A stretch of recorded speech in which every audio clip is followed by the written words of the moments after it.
So, I'm here for some early book time. I'm trying to do my GOP soon. So I don't know how much I can get. But I'm going to try to get a little bit before they have to go in. But if it comes early, it comes early. If it doesn't, it doesn't.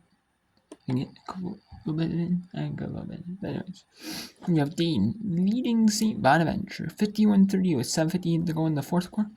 In the first round of the Atlantic 10 women's basketball tournament.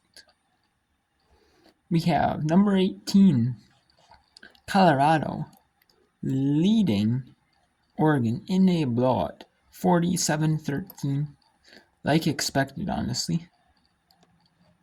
We have Louisiana Monroe blowing out Georgia Southern. Louisiana Monroe had a tough schedule. They went 10 or 8-4 in non-conference. I mean, Georgia Southern went 11-3, so they had a little bit easier conference schedule. It's 40-14 that one. That's kind of expected because there were some conference records. We have Georgia Tech 33-29 over Pittsburgh, 1:18 to go. And coming up in soon here at 4:30 Eastern, we have Western Illinois taking on Tennessee Tech. Western Illinois is this only top 8 teams make the OVC tournament. There are 11 teams in the OVC, only 8 make it. So we have Tennessee Tech 15-14, 10-8 OVC against Western Illinois 18-11, 9-9. So Tech is the 6, Western Illinois is the 7. We have some games earlier that happened. Kentucky beat Georgia 64-50. We have Massachusetts beating South 54-49. It was a 13-12. Massachusetts is 13. LaSalle is a 12. We have and the Georgia was 13. Kentucky was the 12. We have Appalachian State, the 8-9 matchup. Appalachian State was the 9. Georgia State was the 8. And Appalachian State was 7. No. So Appalachian State 17-14. 9-9 in Sunbelt play. Regular season, while Georgia State's not 15-15, 9-9 Sunbelt play. Won the cup in regular season. We have Boston College ended up beating Clemson earlier, 85-72. We have Florida beating Missouri. They beat Missouri earlier, 66-60. Tennessee State in the 8-5 matchup. Tennessee State beat Florida State. The OVC does it where the 1 and 2 seeds get a buyout. The triple bye, the double bye. They get the double bye to the semis. And then some conferences do where like top 4 get the double bye, 5 through 8 get a single bye. Or some get more, that's if like there's like 12 teams. If there's more, some will get more byes. And it'll be like 8, 9, the 7, 10 both have to got a bye. In the case of A10, 11, 14 would play 6, and then 12, 13 would play 5. And then we have Then OVC, like I was saying, that the 3 and 4 get the single by the quarters, and the 1 and 2 get the double by the semis. Not every team makes it in the tournament. So we have a couple games on right now here. We'll take you to them here. A couple of blowouts right now on. We have a couple of blowouts. We have Dana 50, and that's in TV10. So we have halftime Georgia Tech at Pittsburgh, the exciting one right now. So let's take you to the only one I can show you right now. Louisiana Monroe take on Georgia Southern. 40-16 in favor of Louisiana Monroe. Fouls, and that will be a foul on Constance Thomas. That'll be the first foul on Thomas. Goes back to retrieve the basketball. Taryn Ward, just 4 points in the first half, 2 of 10 from the field. Did have 7 rebounds, but they're going to need more scoring from Ward here in half number 2.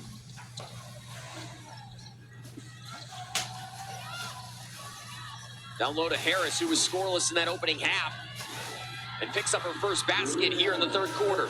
Yeah, I don't think I think she could have a much better second half than she did the first. She is one of those tough and gritty players, plays so well on the offensive end.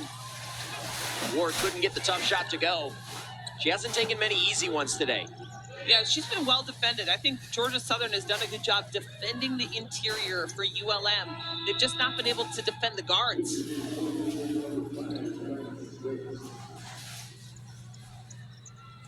Stokes checking back in for Georgia Southern.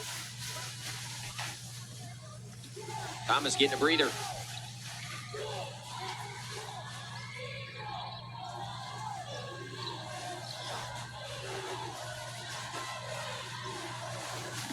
Gross was looking for Bradford, and good defense that time from Simone James. That's all you can ask for from your group. Deny, play the back door. Good defense turned into a turnover. Georgia Southern with another opportunity. Kelly, when you look at this ULM team, it feels like they have the pieces to perhaps be a dark horse as we see Constance Thomas finish for 2 more. Yeah, you know, I've said it earlier, when Coach came on, took the job, she wanted to find great guards, and she did that. She went to the Division I level, got kids that played for her at Jones College, so they knew what to expect. They knew that this was a winning program and this was a winning coach, and so they committed to her.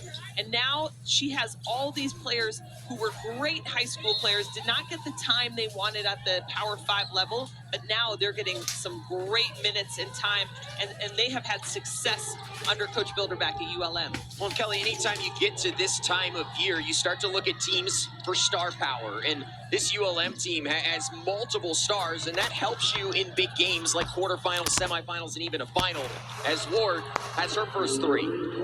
Yeah, that's huge, because you never know where the points are going to come from, but they can come from any... Time out, Louisiana Monroe. Maybe it's a Georgia Southern time. The timeout on the floor, 7:46 to go. Let's go back to the 8-10. The Atlantic 10 here. Usually I don't show what we're on here. I might not show what we're on now. But, I mean, I'm going to my GOB, so I'm going to get some up there. There's not as many, there's not a lot of them, but there's a few. St. Bonaventure, 14 seed. Inning. Mango by Dean.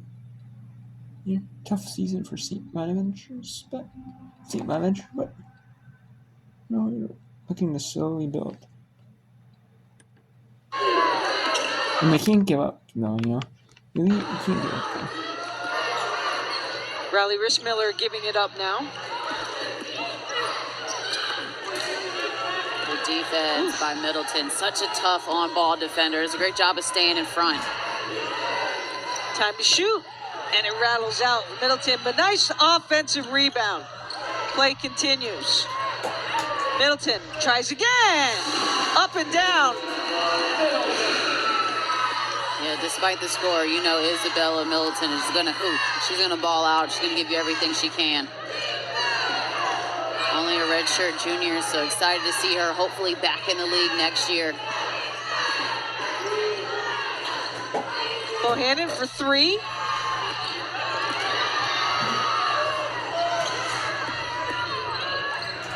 Good follow through by Lightbourne. Can't get it to fall. And on the floor, it goes out of play. Good hustle there by Peyton Fields once again. Coach Williams-Jeter still playing her starting five. Ivy Wolf back in the game. Yep. Anissa Jones back in the game. Fiddled with the lineup a little bit today, too. Didn't go with her normal lineup. Yeah, for sure. We haven't seen a ton of minutes either out of Eve Fiala, number 50, that big post player inside. Freshman post player they've been wanting to get more minutes for. She's been playing better as of late. And if you ask me, down the stretch of this tournament, especially against the Rhode Island team that's really good on the inside, they're going to need her. As Ivy Wolf knocks down her fourth triple. Does a nice job there after going in. And I might be able to show you some work on later tonight. Maybe here. To get down my GOB. I mean, the only ones I'd really be able to show you is probably, probably not. It's the state of Louisiana and Washington, Arizona, so probably not.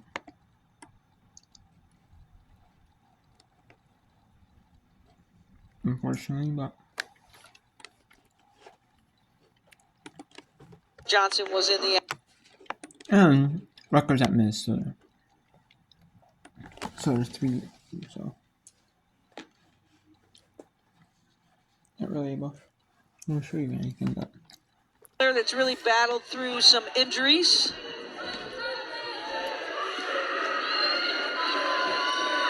Coach Crowley telling us she's really been the calm of the defense.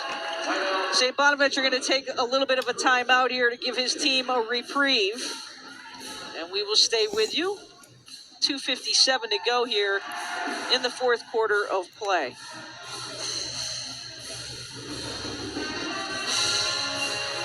Just worth mentioning again that St. Bonaventure only had 10 players on the roster this season, Leah. Only had 7 travel to this game today. They are missing their leading scorer and Danny Haskell, who had an injury their last game, and they just felt like it was best to keep her at home and, just preventative measures.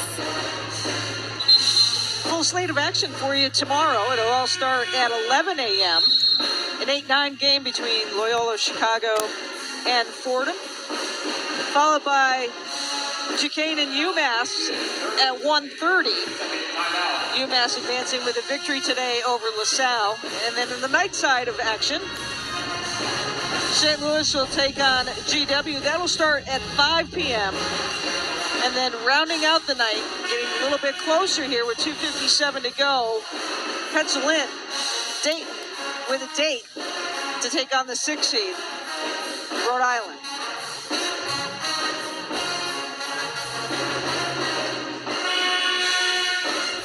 Second whistle. And just an opportunity for Coach Crowley, who very excited about his incoming class as well. Not to look ahead, but to look ahead. Typical coach. You want things can't change quick enough, right?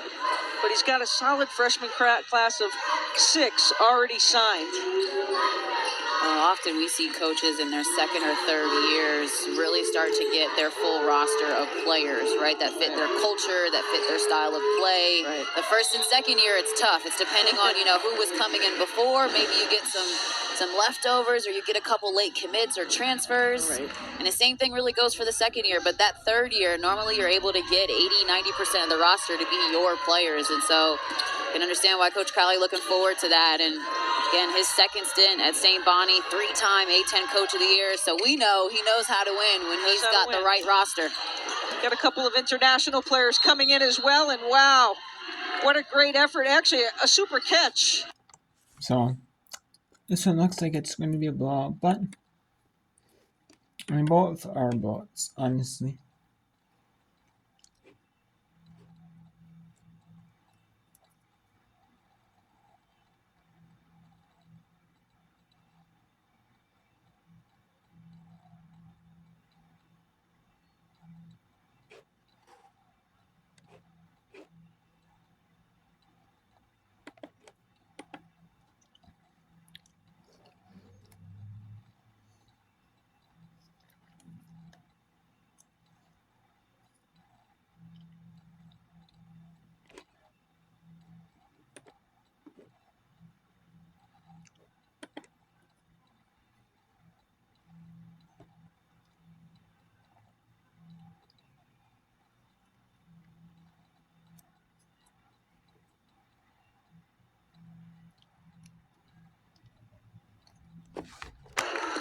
And that's what you'd expect from a senior come postseason player.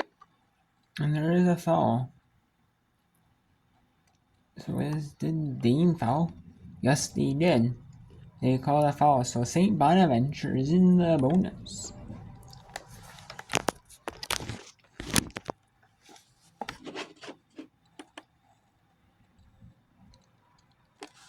Once is able to score the basketball and get downhill, it's critical to their team's success. And then defensively, she's always a threat. She leads his team in steals.